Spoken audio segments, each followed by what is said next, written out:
Startup के सामने सबसे बड़ा चैलेंज क्या होता है? स्टार्टअप के सामने सबसे बड़ा चैलेंज सर्वाइवल होता है। How to survive in front of big tech competition is the biggest challenge in front of a startup. तो आज हम लोग वही सारी चीजें देखने वाले हैं। Hello everyone, good morning, Saurabh tech this side. आज हम लोग बात करेंगे कि ऐसी कौन सी स्ट्रेटजीज के चलते स्टार्टअप बड़ी टेक कंपनीज के सामने भी सर्वाइव कर सकते हैं। तो यहाँ पे सर्वाइवल वाला जो क्वेश्चन, ये ऐसा क्वेश्चन क्यों आ जाता है, इतना बड़ा सवाल क्यों आ जाता है? Reason limited number of resources. यहाँ पे स्टार्टअप के पास लिमिटेड रिसोर्सेस, लेकिन अगर हम लोग बड़ी टेक कंपनी की बात करते हैं, फ्लिपकार्ट, अमेजॉन, गूगल, एप्पल, इस टाइप के अगर हम लोग कंपनी की बात करें, इनके पास रिसोर्सेस बहुत ज्यादा क्वांटिटी, फंडिंग जो है बहुत ज्यादा क्वांटिटी में। तो यहाँ पे जो फंडिंग बहुत ज्यादा बड़ी टेक कंपनी के पास, वो लॉस लीडिंग स्ट्रेटेजी एक्वायर कर सकते हो, लॉस लीडिंग स्ट्रेटेजी को अडॉप्ट कर सकते हैं। स्टार्टअप के पास ये सबसे बड़ा प्रॉब्लम होता है कि फंडिंग बहुत ज्यादा नहीं होती। अच्छा, नंबर 2, टेक्नोलॉजी। अगर हम लोग स्टार्टअप की टेक्नोलॉजी की बात करें तो स्टार्टअप के पास बहुत ज्यादा टेक्नोलॉजी नहीं होती, लेकिन क्योंकि बड़ी टेक कंपनीज अपना बहुत बड़ा चंक ऑफ रेवेन्यू जो है वो R&D सेक्टर में कंटिन्यूसली खर्च कर रहे होते हैं, उनके टेक्नोलॉजी एक स्टार्टअप के कंपैरिजन में काफी ज्यादा एडवांस रहती है। तो ये दो चीजें हैं जो गेम चेंजिंग फैक्टर हो सकते हैं। लेकिन अब आती है थर्ड फैक्टर की बात। अगर हम बात करते हैं साइज ऑफ ऑर्गेनाइजेशन, एक स्टार्टअप का साइज जो होता है छोटा सा होता है, लेकिन एक बड़ी टेक कंपनीज का साइज जो होता है वो काफी बड़ा होता है। अब यहाँ पे होता है शुरू जो गेम प्लान है। यहाँ पे जो चीज हमको सबसे ज्यादा समझने की जरूरत है वो ये कि startup can have an agility and that agility can not be acquired by a big tech corporation. मतलब यहाँ पे डिसीजन फटीग रहने वाले एक बड़ी टेक कॉर्पोरेशन के अंदर में डिसीजन जो रहेगा उसका जो प्रोसेस है थोड़ा स्लो रहेगा।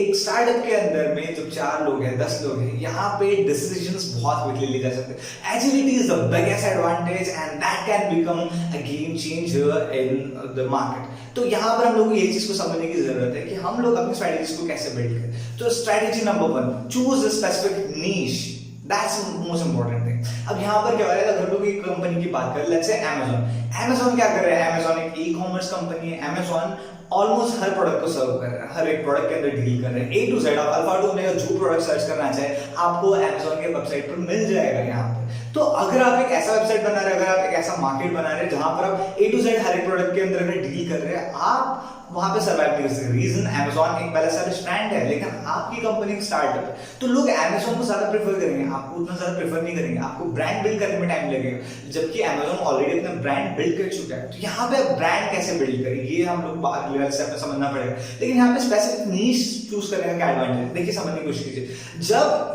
अमेजॉन जैसी कंपनी बहुत सारे वर्टिकल्स के अंदर फोकस करे, इतने सारे अलग अलग नीशेस को सर्व करे, वो कोई एक नीश को स्पेसिफिकली सर्व नहीं कर सकता। अगर सर्व करता है तो उसको दिक्कत जाएगी, क्योंकि बाकी नीशेस के ऊपर उतना फोकस नहीं हो पाए। तो यहाँ पे जब आप एक स्पेसिफिक नीश चूज करते हैं, आप एक्चुअली यहाँ पे रेड ओशन से ब्लू ओशन में जंप कर जाते हैं। You are not afraid of competition, now you have become a competition. Example की अगर हम बात करते हैं तो एक कंपनी है फर्स्टक्राई.com। फर्स्टक्राई ने क्या किया, ये उन्होंने A to Z प्रोडक्ट के ऊपर फोकस नहीं किया, उन्होंने हर एक प्रोडक्ट के ऊपर फोकस नहीं किया, उन्होंने एक स्पेसिफिक नीश के ऊपर फोकस किया, उन्होंने बच्चों से रिलेटेड जो प्रोडक्ट्स है, जो बेबीज का जो रिक्वायरमेंट है उनके ऊपर फोकस किया। एक और कंपनी है Zivame.com। Zivame.com ने क्या किया, लॉन्जरी वियर जो है, जो मार्केट के अंदर जो काफी बड़ा प्रॉब्लम था लॉन्जरीज को लेकर, उसको सॉल्व किया और उन्होंने एक स्पेसिफिक सेगमेंट के ऊपर फोकस किया, एक नीश के ऊपर फोकस किया, लॉन्जरी सेगमेंट, लॉन्जरी नीश। यहाँ पे ऐसा नहीं कि फ्लिपकार्ट या अमेजॉन के ऊपर लॉन्जरीज अवेलेबल नहीं है या फिर बेबी से रिलेटेड प्रोडक्ट्स अवेलेबल है, लेकिन उनके जो लीडर्स जो है, उनके सीईओज जो है, उन्होंने इस चीज को समझा कि यार ये एक प्रॉब्लम है और उन्होंने उस स्पेसिफिक नीश के ऊपर फोकस किया। अब अमेजॉन ऐसा नहीं कि अपना लॉन्जरी वर्टिकल स्टार्ट नहीं कर सकते या फिर बेबी से रिलेटेड वर्टिकल स्टार्ट नहीं कर सकते, बिल्कुल कर सकते हैं। लेकिन जब वो ऑलरेडी इतना बड़ा है, अगर वो एक स्पेसिफिक वर्टिकल के ऊपर अगर फोकस करता है, लॉस उसको होगा। रीजन, अब आप क्योंकि मार्केट लीडर ऑलरेडी बन चुके, तो अगर वो आपके नीश के अंदर एंटर करता है, अब प्रॉब्लम उसको जाने वाला है, आपको नहीं जाएगा। रीजन, अगर वो आपके नीश के अंदर फोकस कर, अपनी जो ओरिजिनल नीशेस है उसके ऊपर उतना अच्छे से फोकस नहीं कर पाए। That is the first thing. Okay, what if a big tech company enters in your niche? Okay, choose a sub niche। समझने की कोशिश कीजिए। यहाँ पे अगर आपका कंपनी मान के चलिए शूज बेच रहा है, तो यहाँ पे अगर फ्लिपकार्ट या अमेजॉन वो भी शूज के लिए एक अलग से वर्टिकल अगर बना रहे हैं यहाँ पे, तो आपको यहाँ पे एक सब नीश के अंदर जाने की जरूरत है। आपके पास नीशेस बहुत सारे और नीशेस के अंदर सब नीशेस भी बहुत सारे हैं। तो अगर आप अब तक इस शूज में डील कर रहे थे, अब स्पेसिफिक शूज में डील कीजिए, स्पोर्ट शूज में डील कीजिए यहाँ पे। तो यहाँ पे वर्टिकल्स के अंदर एंटर करने के लिए बहुत सारे अपॉर्चुनिटी है, सब नीशेस आप बहुत सारे बिल्ड कर सकते हैं। So you need to understand that if your competitor is entering your market, you need to build another big market. So it's called blue ocean strategy। आप रेड ओशन के अंदर एक शार्क के साथ कॉम्पीट नहीं कर सकते, आपको ब्लू ओशन में जंप करना पड़ेगा। So it's all about changing your strategy. अच्छा, what is the second most important strategy in this particular thing? The second most important thing is serving your customer. देखिए जो बड़ी कंपनीज होती है उनके पास एक प्रॉब्लम हो जाती है यहाँ पे क्या, जब कॉर्पोरेशन छोटा रहता है तब उनका क्वालिटी ऑफ सर्विस बहुत अच्छा रहता है, लेकिन यहाँ पे जब कॉर्पोरेशन बड़ा हो जाता है सर्विस क्वालिटी डिटेरियोरेट होने लगती है, सर्विस क्वालिटी जो डिक्लाइन होने लगती है। अब इसके चलते क्या हो जाता है, बहुत सारे अनहैप्पी कस्टमर्स रहते हैं। जैसे कि अगर हम बात करते हैं एक बड़ी कंपनी ओयो की, हालांकि ओयो की अगर हम बात करते हैं ओयो भी एक स्टार्टअप है, लेकिन फिर भी वो एक बड़ी टेक कंपनी का साइज ले चुका है, 10 बिलियन की अप्रोक्सीमेटली उसका वैल्यूएशन है। तो यहाँ पर मेरे को ये समझने की जरूरत है यहाँ पे कि ये कैसा प्रॉब्लम फेस कर रहा है। देखिए ओयो का कस्टमर सर्विस बहुत अच्छा है, लेकिन उसके बहुत सारे कस्टमर्स ऐसे भी हैं जो अनसैटिस्फाइड है। इनफैक्ट रिसेंटली एक न्यूज है कि एक कस्टमर का एनिवर्सरी स्पॉइल हो चुका है, जिसके चलते उन्होंने एक पर्टिकुलर एक वेबसाइट बना दी। तो अगर हम लोग ओयो रूम्स के अगर प्ले स्टोर के ऊपर अगर जाकर देखते हैं, हम लोग बहुत सारे नेगेटिव रिव्यूज, नेगेटिव कमेंट्स देखने को मिलते हैं। तो यहाँ पे एक चीज समझने की जरूरत है कि satisfying your customer is the primary duty. तो यहाँ पे जो बड़ी कंपनीज है वो कस्टमर को उतने से सेटिस्फाई नहीं करेगी जितना अच्छे से एक स्टार्टअप सेटिस्फाई कर सकता है। So always focus on your customer. Point number 3, build a brand. यहाँ पे ब्रांड बिल्ड करना बहुत ज्यादा जरूरी है। जब तक आप एक ब्रांड बिल्ड नहीं करें लोग आपको पहचानेंगे। देखिए पतंजलि ने क्या किया, पतंजलि ने ब्रांडिंग बहुत अलग तरीके से करने की कोशिश की, लेकिन जब उनका एडवर्टाइजमेंट बंद हो गया आप उनको प्रॉब्लम फेस करना पड़ा।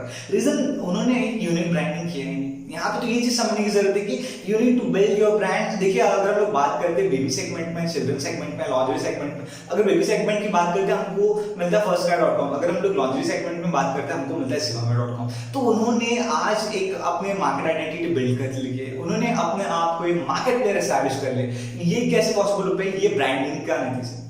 अगर कोई मुझे पूछे कि मुझे लॉन्ड्री खरीदनी तो मैं उसको Zivame.com बोलूंगा, मैं उसको Amazon.com नहीं बोलूंगा। अगर कोई मुझे पूछता है कि मुझे बेबी से रिलेटेड कुछ प्रोडक्ट्स देखने हैं तो मैं उसको हाँ एक रेफरेंस दे सकता हूँ कि शायद Amazon पे जा, लेकिन अगर मेरा जो फर्स्ट रेफरेंस होगा वो firstcry.com के लिए होगा। रीजन, बेबी से रिलेटेड जो अल्फा टू ओमेगा जो प्रोडक्ट्स है वो Amazon.com पे शायद ना मिले, लेकिन firstcry.com पे डेफिनेटली मिलेंगे। तो यहाँ पे ये चीज समझने की जरूरत है। Building a brand is really very very important. What is the next most important thing is connect with your customer. जी हाँ, जब आप एक कस्टमर से कनेक्ट कर रहे हैं आपको उसके पेन पॉइंट समझ में आने लगेंगे, आपको उसकी तकलीफ समझ में आने लगेगी। A company that does not focus on the customer satisfaction is actually planning to close the company। मतलब एक कॉर्पोरेशन अगर कस्टमर को इग्नोर कर रहा है, कस्टमर के पेन पॉइंट को नहीं समझ रहा, वो एक्चुअली मार्केट से बाहर जाने का रास्ता ढूंढ रहा है। आप एक स्टार्टअप है, आपको ये चीज नहीं करना है, आपको कस्टमर को समझना है। And the most important thing is build product along with customer. Customer के साथ मिलकर एक प्रोडक्ट बनाएंगे। देखिए जो बड़ी बड़ी जो कंपनीज वो क्या करती है, कस्टमर के लिए प्रोडक्ट नहीं बनाती, कस्टमर के साथ मिलकर प्रोडक्ट बनाती है। They make products along with their customers. कहने का मतलब ये क्या कि सर्विस करते हैं, कस्टमर की नीड समझते हैं, उसके हिसाब से प्रोडक्ट्स डिलीवर करते हैं। डेल कैसे सर्वाइव किया था, डेल ने ऐसे ही सर्वाइव किया था। IBM जैसी बड़ी बड़ी कंपनीज प्रोडक्ट्स बना रहे थे, कस्टमर्स को दे रहे थे। डेल ने स्ट्रेटेजी को रिवर्स कर दिया। डेल ने बोला आपकी नीड मुझे बताइए, आपके हिसाब से प्रोडक्ट मैं आपको दूं। तो यहाँ पे जब डेल वो टाइम पे इतनी अच्छी स्ट्रेटेजी इंप्लीमेंट कर सकता, आप क्यों नहीं कर सकते?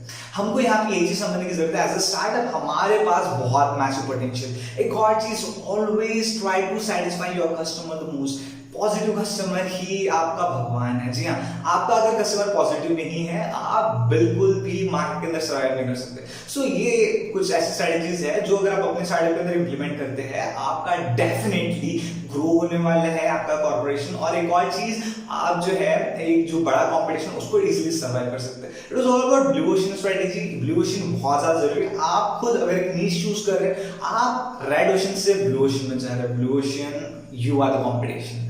Understand? So you don't need to get afraid of competition because now you have become the competition. So अब मैं कुछ अनाउंसमेंट करना चाहते हैं। यहाँ पे हम लोग ने कुछ कोर्सेज लॉन्च किए एंटरप्रेन्योरशिप से रिलेटेड एंड पर्सनालिटी डेवलपमेंट से related. In case you want to join those course, नीचे दिए हुए नंबर के ऊपर कॉल कीजिए। अगर आपको मेरा वीडियो अच्छा लगता है तो शेयर कीजिए, लाइक कीजिए, और कुछ डाउट्स हो तो आप कमेंट्स कर सकते हैं। Have a great day, bye.